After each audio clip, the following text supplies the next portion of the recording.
Boa tarde a todos. Que a paz do Mestre possa nos envolver nesta tarde maravilhosa de verão que se aproxima. Que todos sejamos abençoados por Jesus, nosso Mestre e amigo. Agradecemos pelo convite da Ana de aqui estarmos nesta casa que nos acolhe, que nos representa a espiritualidade superior em nossas vidas. Este é o tema que nós escolhemos para trazer uma reflexão para vocês, a interferência das mídias sociais na psicosfera coletiva. Nós sabemos que a tecnologia já faz parte da nossa vida e que hoje nós acessamos qualquer ponto do planeta online, isto é, ao mesmo tempo. Sabemos que a mídia representa principalmente a nossa conexão com o mundo. E também temos que fazer essa reflexão que os meios de comunicação influenciam nas nossas vidas. Influenciam porque nos ditam regras, crenças, nos ditam costumes, nos ditam moda, nos ditam maneiras de vivermos. Então nós precisamos, volta e meia, buscarmos a nossa essência para não nos perdermos nessa influência que a mídia faz na nossa vida. Então nós precisamos definir o que são as mídias sociais. São todos os meios de comunicação. Mídia impressa, os jornais, as revistas, os livros, as apostilas. A mídia eletrônica, como a televisão e o rádio, e a mídia da nova era, que são os celulares, os computadores e a internet. São os nossos meios de comunicação, de estarmos juntos, todos conectados em rede. E o que é, então, a psicosfera? Já que essa mídia tem uma influência sobre a psicosfera coletiva. São as camadas de correntes mentais e o resultado do que pensam, como vivem e agem os homens. Não só os encarnados, como também os desencarnados. Então, essa influência dos meios de comunicação ocorre tanto naqueles que estamos mergulhados na carne, como nós, como naqueles que se vinculam a nós, mesmo em outros planos. Então, a psicosfera, ela nos faz com que estejamos mergulhados nessa situação de rede, onde trocamos informações, onde trocamos comunicações o dia inteiro. E a difusão se torna imediata. O mundo virtual ficou ao alcance de todos e ficou indescritivelmente grande e próximo. Há uma massificação das comunicações. Nós vamos sentir isso quando nós acessamos a internet e podemos buscar a receita de um pudim como a receita de uma bomba caseira. Nós acessamos a internet na busca de um vídeo engraçado, alegre, como também fatos tristes ou indutores à malignidade. Então, os meios de comunicação têm uma finalidade, que é comunicar, informar, transmitir e entreter. Esta é a finalidade. Porém, às vezes o mau uso destes meios de comunicação fazem com que nós sejamos levados a condutas diferentes da que tínhamos. Por quê?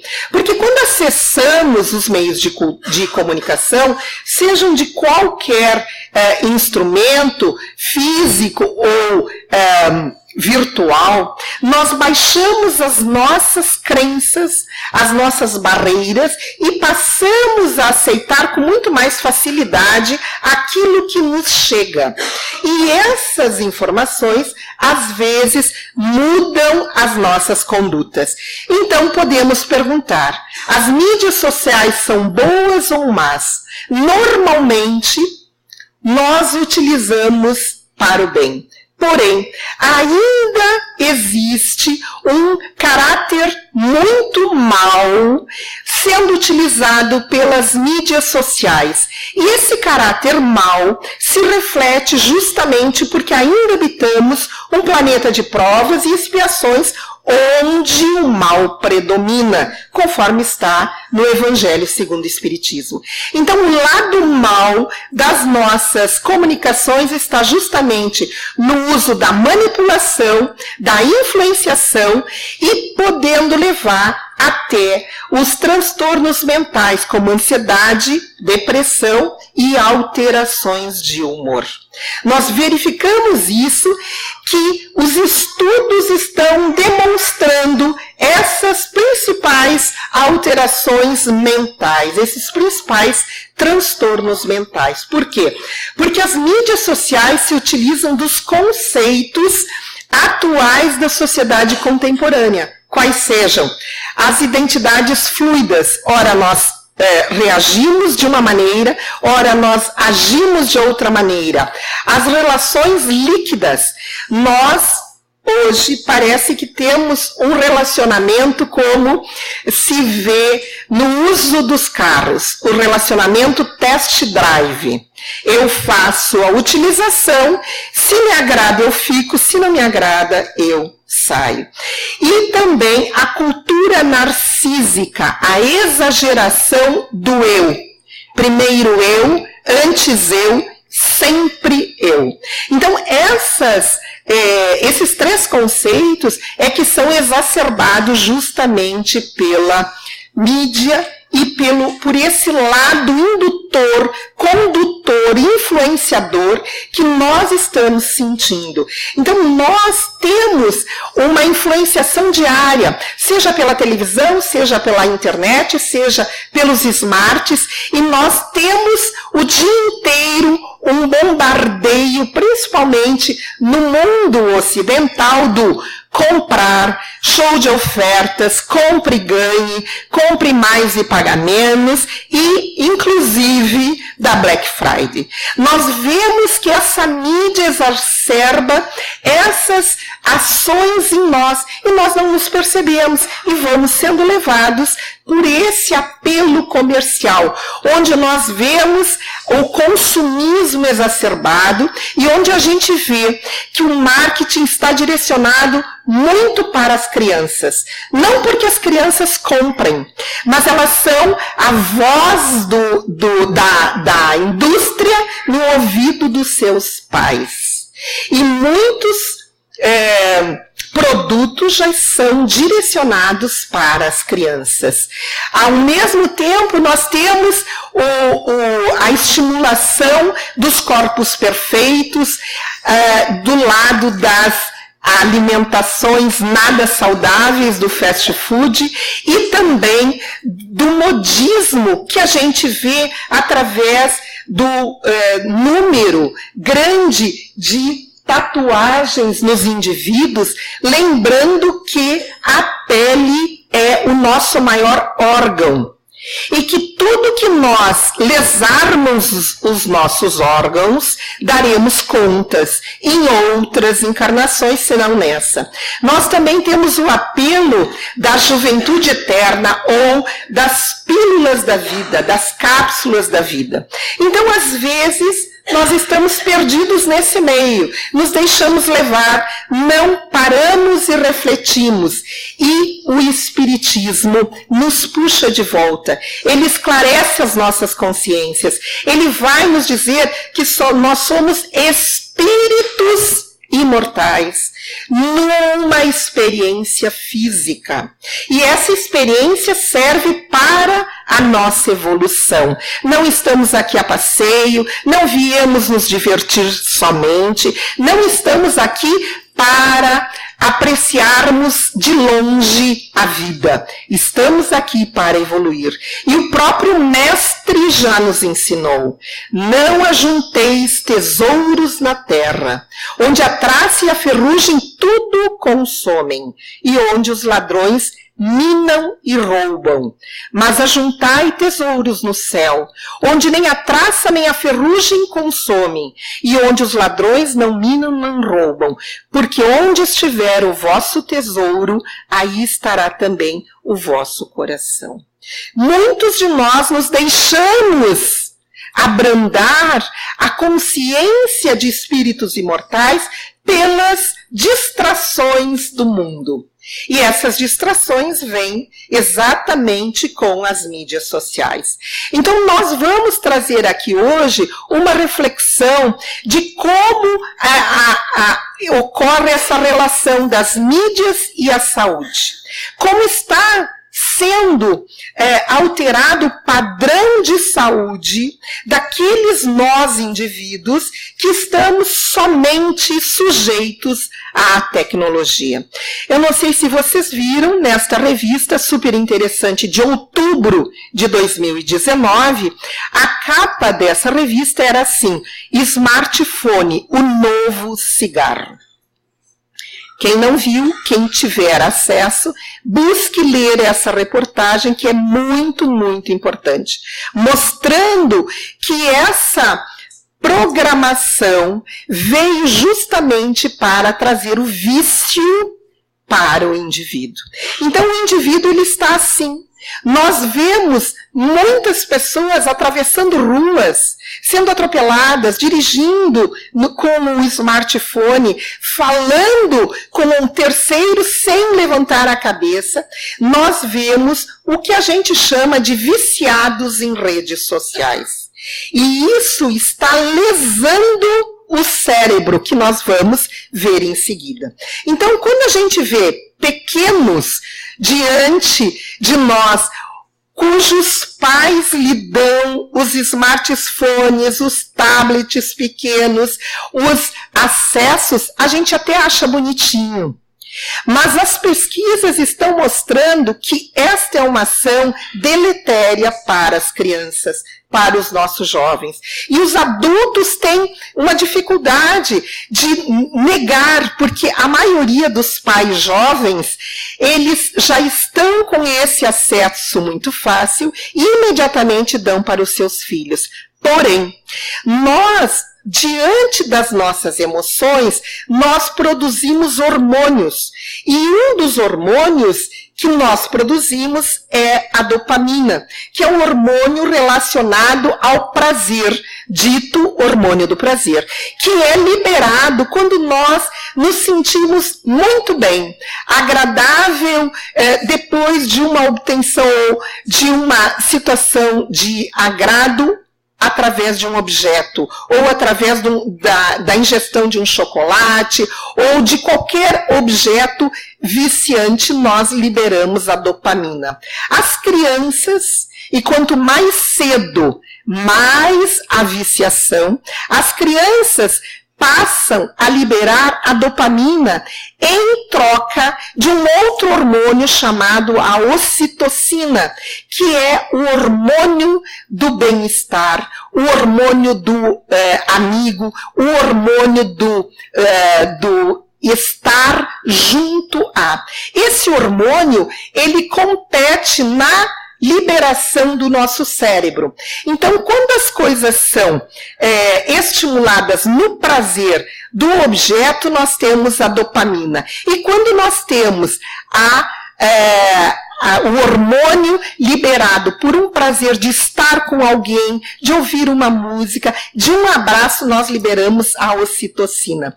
A ocitocina era relacionada somente pela facilitação ao aleitamento materno, à contração do útero. Porém, verificou-se estudando mais detidamente que ela promove o apego materno, ela fortalece as relações e aumenta a libido, ela alivia o estresse e a ansiedade da mãe e do bebê, e também ela cristaliza as memórias emocionais, os vínculos. Então, a ocitocina, ou hormônio do bem, ou hormônio do abraço, ou hormônio do bem-estar, ela fortalece os vínculos. Ao contrário da dopamina, que distancia os vínculos. Por isso que hoje a gente vê os adolescentes num comportamento autista, isto é, voltados para si. Não tem mais o vínculo, o relacionamento. E isso é tão importante porque vejam essa matéria. Os gurus digitais criam os filhos sem telas no maior polo de tecnologia. Então os gurus por trás da Apple, do Google, da Packard, eles não permitem que nas escolas onde os seus filhos estudam tenha qualquer acesso à internet. Esta escola, Waldorf of Peninsula, é uma escola no Vale do Silício, no núcleo do Google, onde as crianças são estimuladas a terem brinquedos lúdicos. Eles não podem ter acesso à tecnologia. Por quê? Porque quando a criança é estimulada na liberação da ocitocina, ela passa a criar. E quando ela é estimulada na dopamina, que é o hormônio do prazer, ela quer mais prazer, e mais prazer, e mais prazer. Isso impede a criação do cérebro dessas crianças. Então essa é a pedagogia que para os filhos dos criadores do Google, do Apple e de todos os programas que são utilizados para a viciação, para os seus filhos, por contrato, é impedido. Então, nós vamos ver que não é coincidência que, segundo a Google, o Google e todos os que trabalham lá, os seus filhos são impedidos, porque eles dizem, as empresas de tecnologia sabem que quanto mais cedo você colocar crianças e adolescentes na sua plataforma, mais fácil será se tornar um hábito para toda a vida. Diz Koduri, que é um dos técnicos do Google. Então, nós temos que ter esta visão, que tudo tem um tempo. Então, existe uma idade adequada para utilizar a tecnologia? Claro que existe. Claro que existe. O Bill Gates, o dono da Microsoft, ele disse, em 2017, ele disse, os meus filhos só tiveram acesso a smartphone acima de 14 anos. Então, nós vemos que as crianças estão sendo induzidas pelos pais, pelos adultos. Porque a criança sozinha não consegue pegar o smartphone e ligar. Ou pegar os tablets, vocês devem ter acompanhado, que os tablets agora vêm bem mais leves, coloridinhos, menores, para que a criança tenha um acesso mais fácil. Então, os pais têm ideia de que se eles não derem muito cedo, a criança não vai aprender. Gente, eu tenho 63 anos e eu lido com a computação muito facilmente, mas eu sou do tempo da máquina de escrever. Então, a gente aprende, o cérebro nosso, quanto mais aprendizagem tem, mais ele se desenvolve. Então, nós precisamos cuidar com as redes sociais e a saúde mental. Nós trouxemos essa pesquisa que foi feita por um órgão americano no Brasil, em janeiro de 2019. Então, eles mostram 95% das pessoas entrevistadas utilizam o YouTube, 91% Facebook, e o WhatsApp, 71%. Isso demonstra que todos nós estamos conectados. Porém, temos que fazer um uso racional da tecnologia. Porque nós estamos desenvolvendo até o que os estudiosos e pesquisadores chamam efeito Google. O que é o efeito Google? O efeito Google é o esvaziamento do cérebro. Isto é, nós como temos ao alcance de um clique as respostas para aquilo que não sabemos, passamos a não armazenar mais as informações. Por quê? Porque é mais fácil acessar. Então, a gente não vê mais as pessoas estudando em enciclopédias no meu tempo. Se a gente perguntar Para um adulto jovem, ele nem sabe o que é isso. Tem o Google.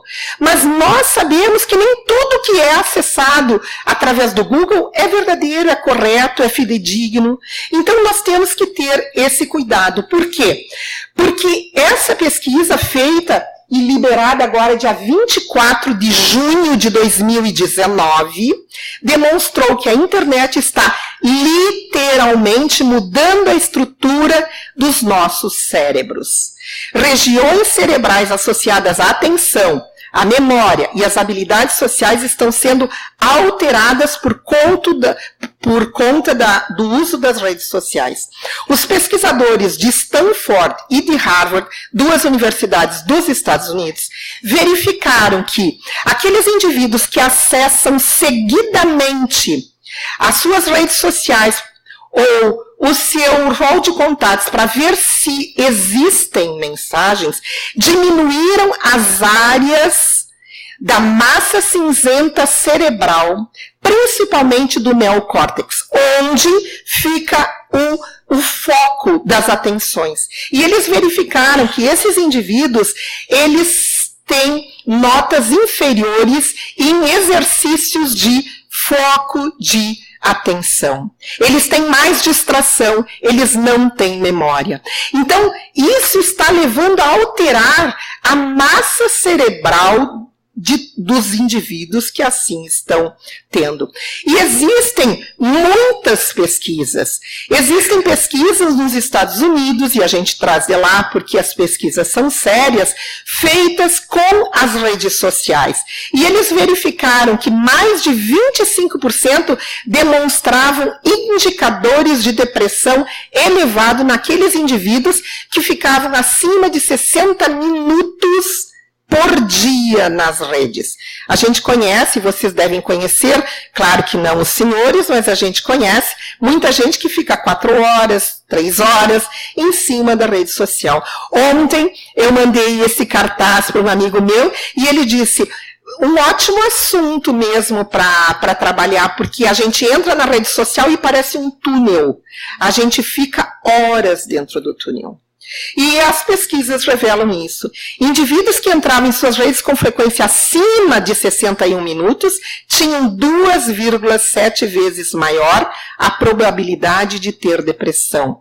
Indivíduos que declararam mais tempo em suas redes tinham 1,7 vezes maior a probabilidade de ter depressão. Então nós vemos as pesquisas, daí fizeram especificamente com o Facebook. Existem no planeta 2,3 bilhões de contas ativas do Facebook. Então, os pesquisadores estão se debruçando especificamente sobre isso, porque ele não veio para ser retirado, mas ele deve ser bem utilizado. Então, na Universidade de Stanford e de Nova York, estudaram 2.844 usuários do Facebook e dividiram em 2 grupos. Eles verificaram que as pessoas que estavam fora do mundo dos likes disseram que estavam mais felizes, mais satisfeitos com sua vida, com menos depressão e ansiedade. Passavam mais tempos com a família, com os amigos e saíram mais vezes para jantar. Em geral, ocuparam seu tempo livre com atividades mais saudáveis e não buscavam outras redes sociais. E isso se refletiu em seu estado de ânimo. Outro pesquisador, Meili Stiers, ele vai trazer um estudo da Universidade de Houston e ele estudou 154 pessoas entre 18 e 42 anos e ele verificou que aqueles que utilizam o Facebook diariamente, por muitas vezes, se comparam aos amigos e apresentam sintomas como depressão, como falta de esperança em um futuro melhor e tristeza. Então, são estudos que estão relacionando o uso das redes sociais e depressão. E essa psicóloga, a doutora Melissa Hunt, também nos Estados Unidos, ela vai fazer um estudo com universitários. E ela verificou os aspectos desses universitários frente à ansiedade, depressão, solidão e o fear of missing out, que é essa nova esse novo transtorno, diagnosticado em 2000, e que literalmente quer dizer, eu não posso ficar de fora. Então, o universitário, ele está sempre acessando porque ele imagina que os amigos dele possam estar vivenciando uma vivência muito boa e ele fica de fora. E isso já se transformou num transtorno mental. E ela chegou à conclusão que quando ocorre a redução do tempo nas redes sociais, ocorre uma obtenção da queda significativa nos índices de depressão e solidão, enquanto o grupo controle não revelou nenhuma melhora. Então, isso é muito importante. Também pesquisas em Londres, e essa com 11 mil jovens, verificaram que 25% das meninas apresentam depressão no uso das redes sociais. 11% dos meninos. As garotas de 14 anos representam um grupamento de usuários mais incisivos das mídias.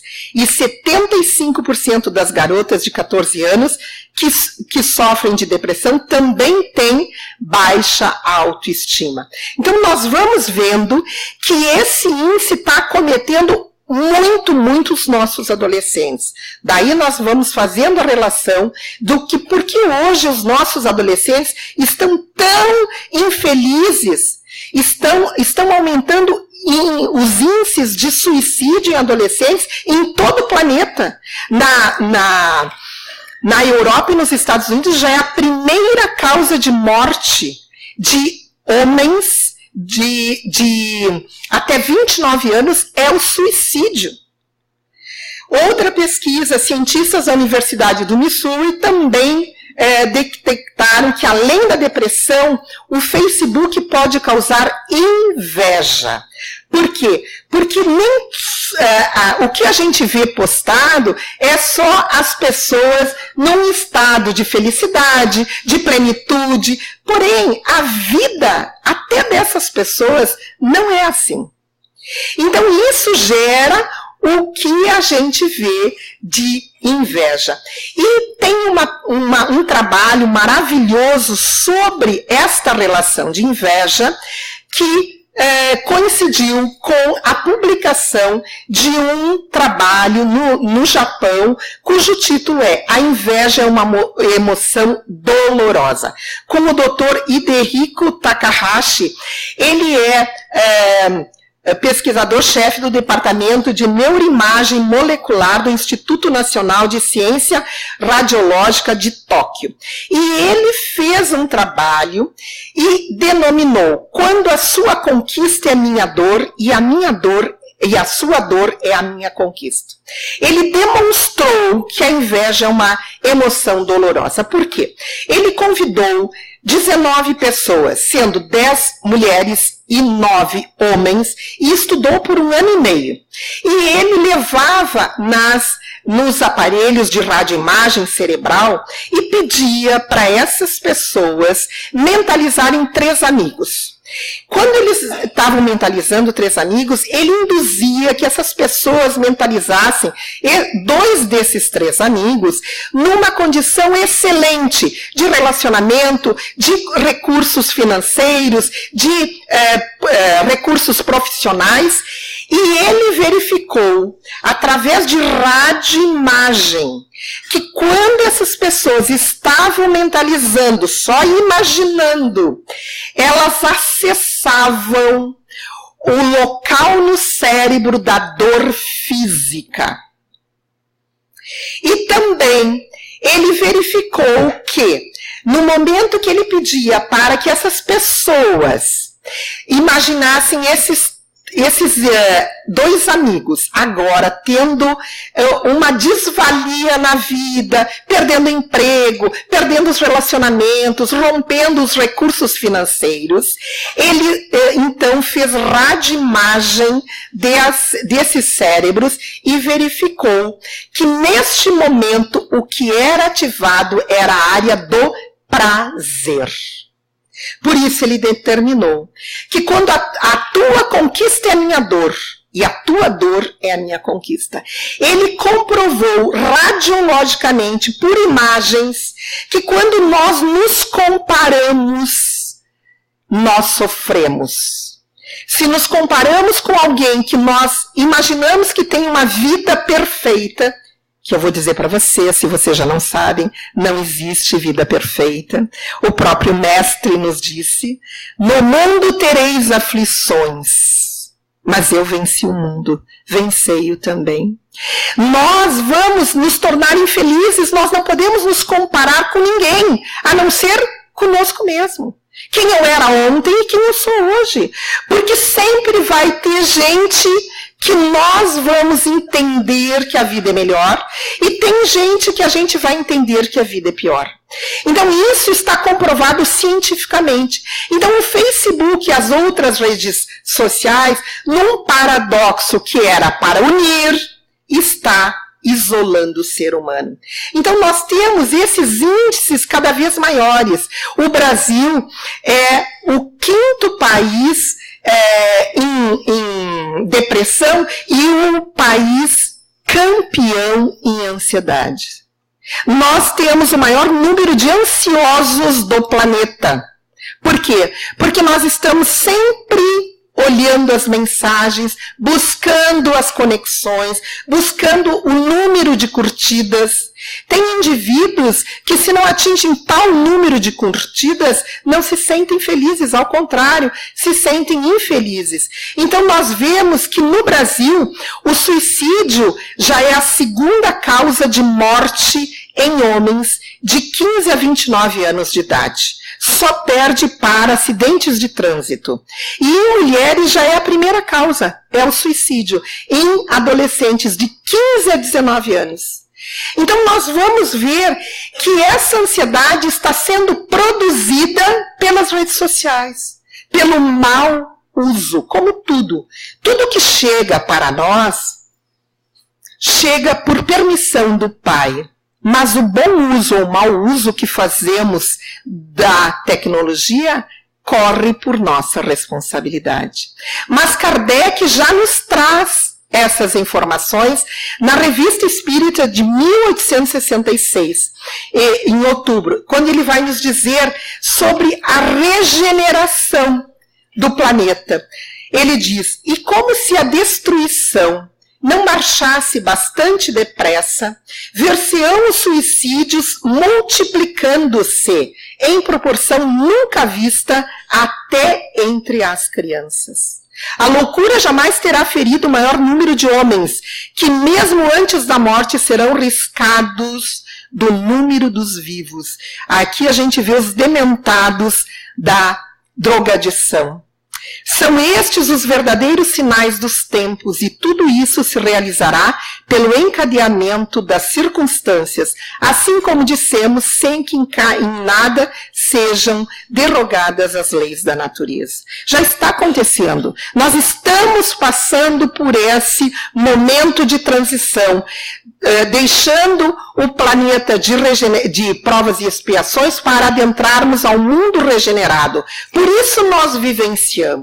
E nós somos responsáveis pelo planeta que nós temos.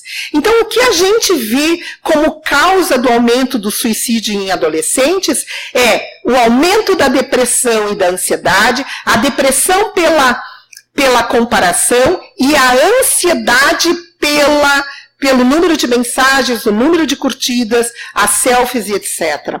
O aumento do vazio existencial ou desvalia, onde os jovens, os adolescentes, não se sentem úteis na comunidade, não sabem por que estão aqui, porque lhes é tudo entregue materialmente. Mas a condição espiritual não lhes é alertada. E a ausência da espiritualidade. Então é essa psicosfera que nós estamos nutrindo e nos nutrindo atualmente. Porque pensamentos e sentimentos negativos, viciados de ódio ou vingança, produzem uma pesada atmosfera ao redor da fonte geradora, tornando o indivíduo amargo, negativo, que como uma antena captadora, atrairá para si o intercâmbio na dimensão material e espiritual da mesma faixa etária. Então não adianta nós querermos estar numa bolha, eu vou selecionar os meus programas, o meu uso de mídias, etc., se eu não trabalhar ao redor de mim. Eu não vivo isoladamente. Ao contrário, nós somos um animal social. Nós somos seres humanos e isso nos faz a diferença. Então nós temos que cuidar dessa faixa vibratória. Por quê? Porque nós vamos atrair os iguais. Semelhante atrai semelhante. E aí nós poderemos desencadear o que Divaldo chama de epidemia do século XXI, as obsessões. E para o tratamento das obsessões, nós temos que trabalhar os sentimentos e os nossos pensamentos, produzindo uma nova energia mental, fortalecida pela nossa vontade. Não adianta eu querer, eu tenho que ter vontade de agir. E o próprio Emmanuel, no livro do Chico, Sinal Verde, ele vai nos dizer: não desconhecemos que todos respiramos num oceano de ondas mentais, com o impositivo de ajustá-las em benefício próprio. Emitimos forças e recebemos-las. O pensamento vive na base desse inevitável sistema de trocas. Queiramos ou não, afetamos os outros e os outros nos afetam, pelo mecanismo das ideias criadas por nós mesmos. Nós somos responsáveis pela matéria mental que emitimos, pelos pensamentos. Porque o pensamento é uma consequência dos nossos sentimentos. Mas as ações são consequências dos nossos pensamentos. Então nós é que emitimos, elaborando pensamentos, cada um de nós cria em torno de si um campo de vibrações impulsionado pela vontade, que estabelece uma onda mental própria, capaz de nos caracterizar individualmente. É o que nós chamamos de psicosfera mental. Todos nós temos esse campo. Todos nós, ao emitirmos os nossos pensamentos, as nossas crenças, os nossos hábitos, as nossas leituras, os nossos programas, a nossa escolha de mídia, nós fortalecemos essa psicosfera mental. E os espíritos desencarnados, eles nos identificam atrás desse halo mental. Então nós perguntamos, qual a sintonia que alimenta a nossa psicosfera? Nós estamos direcionados para os bens do espírito imortal que somos ou para os bens materiais que ficarão? Nós temos o acesso, nós estamos envolvidos, nós somos bombardeados, porém, a vida é feita de escolhas. Quando nós desligamos as nossas programações, a influenciação espiritual não acaba ali. Quando nós fechamos um livro, nós estamos acompanhados sempre, ou de um programa, ou de uma orientação que venha de uma conversa, se for saudável ou não, nós nunca estamos sós. Então nós podemos escolher, nós podemos desconectar, nós podemos elaborar aquilo que queremos ter como os nossos ambientes mentais, como a nossa psicosfera coletiva. Por quê? Porque nós estamos influenciando e recebendo sempre, diariamente. E Kardec, diante dessa transição, na questão 784 de O Livro dos Espíritos, ele pergunta: bastante grande é a perversidade do homem. Não parece que, pelo menos do ponto de vista moral, ele, em vez de avançar, caminha aos recuos? Quando a gente olha só esse espaço, em vez de a gente parece que está indo para frente, a gente está recuando. E os benfeitores dizem que não, que é para a gente examinar bem. E eles concluem: é preciso que o mal chegue ao excesso para tornar compreensível a necessidade do bem e das reformas. Nós estamos construindo a nova era. Não é para nós, infelizmente. Nós não vamos ver na nossa personalidade atual. Mas estamos construindo a nova era, porque a lei é de progresso e a dinâmica da vida está sempre atuando, nós estamos sempre progredindo. Então nós trouxemos de Viana de Carvalho, no livro Atualidade do Pensamento Espírita, de Divaldo Franco, essa questão. Como usar a força dos meios de comunicação na construção de uma sociedade menos massificada? Nós somos espíritos imortais, fomos criados únicos, sem cópia. Nascemos únicos e insistimos em morrermos cópias. Porque a gente quer ter o cabelo de um, o corpo do outro, o dinheiro do outro, a casa do outro, e nós não identificamos com a nossa tarefa aqui na Terra. E os benfeitores, Viana responde: a preservação da individualização do ser humano será sempre efeito da educação, em base de profundo respeito pela criatura e pela sua identidade. À medida que o homem se desenvolva moralmente, perceberá que a vida é um direito à disposição de todos e que lhe cumpre o dever inalienável de auxiliar aqueles que se encontram em estágio de menor desenvolvimento, a fim de que possa crescer e contribuir mais vigorosamente em favor do progresso geral. Para tanto, utilizando-se da educação por intermédio dos veículos de comunicação, que também contribuirão para a iluminação das consciências e a harmonia dos sentimentos humanos. A tecnologia, os meios de cultura vieram para favorecer o ser humano. Nós estamos conectados com os entes queridos nossos que moram longe do Brasil. Porém, não podemos estar massificados por esses meios de comunicação. Nós temos que fazer a diferença. Nós espíritas que temos essa doutrina que nos esclarece, nós temos que fazer a diferença. Porque a energia do pensamento é fundamental para a nossa saúde, para a nossa paz e para a nossa felicidade.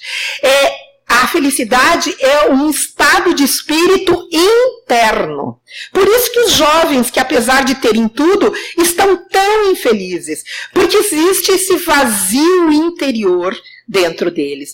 Então nós temos que buscar isso. Diga não ao fake e sim à felicidade. Essa é a proposta da doutrina espírita. A vida virtual está longe da vida real. Nós não podemos nos iludirmos de que a vida do outro é um mar de rosas, de que apesar de ele estar postando que está em viagem de férias na Europa, nos Estados Unidos, no Nordeste, onde quer que seja, ele também tem dificuldades. Lembremos que todos nós temos as imperfeições ainda, e são essas imperfeições que nos afastam das leis de Deus e que nos trazem as infelicitações. Então nós somos os encarregados de preparar o reino anunciado por Jesus. Somos nós que temos essa ferramenta dessa doutrina maravilhosa que nos propõe a nossa melhora individual. E com a nossa melhora individual nós vamos melhorando o ambiente. Então, Jesus é o farol. Não tem outro caminho. Ele mesmo disse: eu sou o caminho, a verdade e a vida. Ninguém vem ao Pai senão por mim. Isto é, ele já estava com o Pai. Então ele nos mostra o caminho. E ele pediu: orai e vigiai para não cair em tentações. Não vamos esquecer que a vida virtual não é a nossa vida.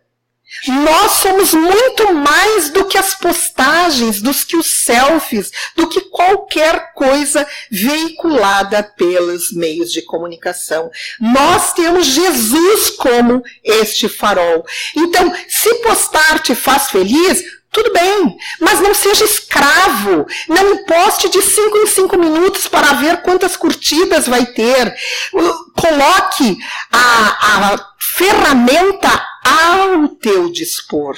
E não se escravize pela ferramenta. Nós temos que lembrar que Jesus está no leme, mas o livre-arbítrio é nosso. E nós temos a opção de seguirmos ou não. E algumas pessoas se sentem desamparados às vezes por Jesus, pelos benfeitores, e eu sempre trago esse exemplo, que Jesus conhece a cada um de nós.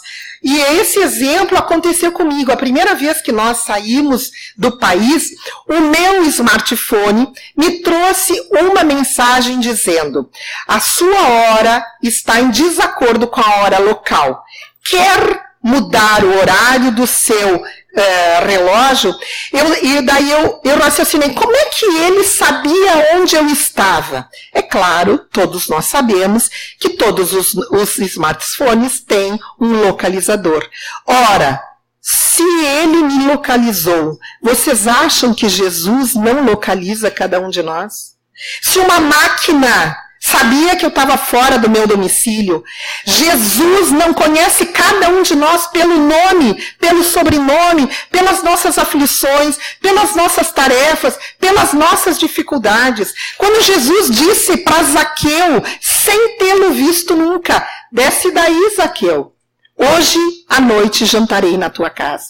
Ele chama todos os dias nós: desce daí, Ana, desce daí, Vitório, desce daí, Samira, da árvore das ilusões. Nós somos muito mais do que uma massa influenciada pelas redes sociais. Jesus sabe teu nome, Jesus sabe onde tu moras, Jesus conhece todas as tuas ansiedades, necessidades, aflições. Ele te convida todos os dias para o despertamento. É nisso que nós temos que focar. A distância que que nós nos encontramos dos ensinamentos do Mestre. É nisso que nós devemos encurtar essa distância, porque ele nos chama todos os dias através dos seus ensinamentos, através do seu evangelho de amor. Este evangelho que nos propõe que nós nos comparemos somente conosco. Se nós estamos melhorando a cada dia, ou se ainda nós caímos nos nossos erros, ano após ano, década após década. É essa proposta da doutrina espírita, que a tecnologia nos seja útil, mas que eu não seja escravo da tecnologia. Com isso, nós encerramos a conversa de hoje, agradecendo pela atenção dos senhores. Muito obrigada.